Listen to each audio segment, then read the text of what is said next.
అయ్యప్పను దర్శించి మొక్కులు చెల్లించుకోవడానికి Konaseema to Kerala cycle యాత్ర చేపట్టారు వ్యాపారి పట్నాల దత్తాత్రేయ. కూటమి ప్రభుత్వం అధికారంలోకి వస్తే అయ్యప్ప మాల ధరించి సైకిల్ పై శబరిమలకు వెళ్తానని మొక్కుకున్నట్లు దత్తాత్రేయ తెలిపారు.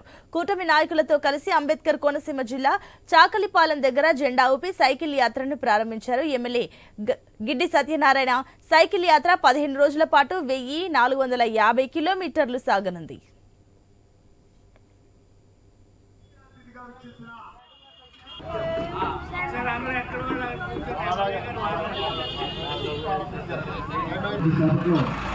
శబరిమల యాత్ర ప్రారంభమవుతుంది.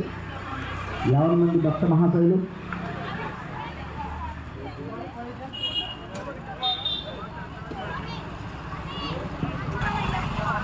ఎక్కే స్వామి ఎక్కే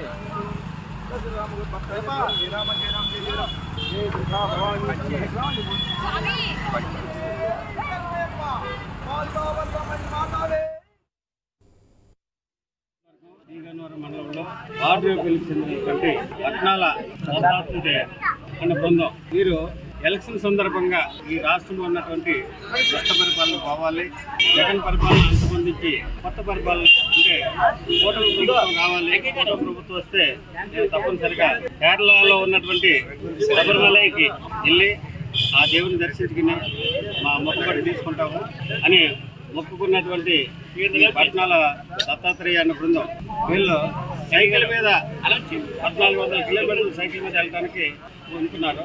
1400 కిలోమీటర్లు సైకిల్ మీద ప్రయాణం చేయడం అనేది చాలా గొప్ప విషయం. వీరి యొక్క సంకల్పాన్ని దేవుడు సిద్ధింపజేసి వీళ్ళ సంకల్పంతో పాటు దేవుడి సంకల్పం కూడా తోడై ఉన్నందుకు నిజంగా వారు కోరుకున్నటువంటి విజయం లభించింది. ఆ సంతోషంలో ఈరోజు 10 మంది సైకిల్ మీద యాత్ర